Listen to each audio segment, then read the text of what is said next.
বলো আল্লাহু আকবার, আল্লাহু আকবার, লা ইলাহা ইল্লাল্লাহ, আল্লাহু আকবার, আল্লাহু আকবার, ওয়ালিল্লাহিল হামদ।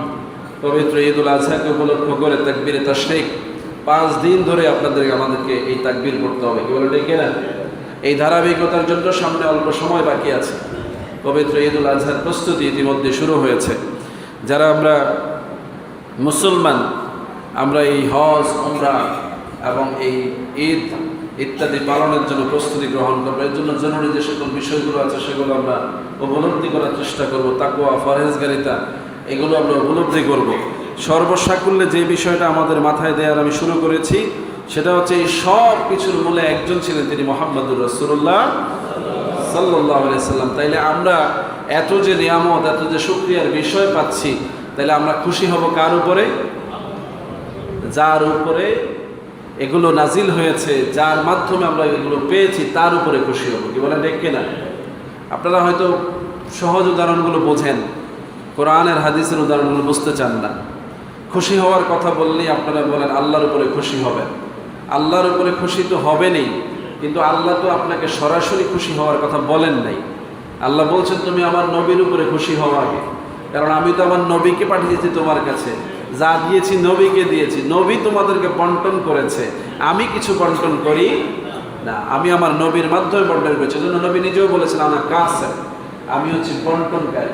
আল্লাহ হচ্ছেন দাতা, দেনেওয়ালা, আর এগুলো বন্টনকারী কে?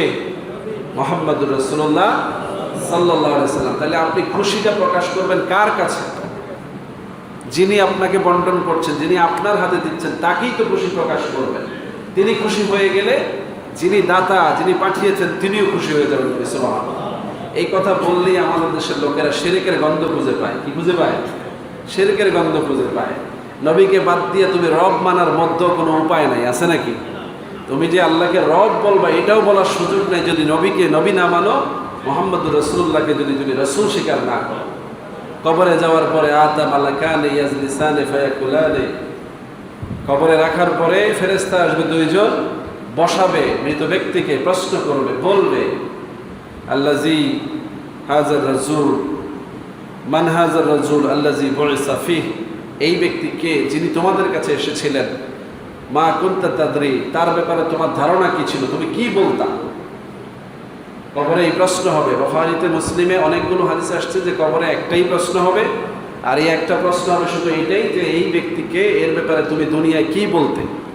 লোকেরা জবাব দিবে হাযা মুহাম্মদুর রাসূলুল্লাহ। মুহাম্মদুর রাসূলুল্লাহ বলার পরে তারা এটাও বলবে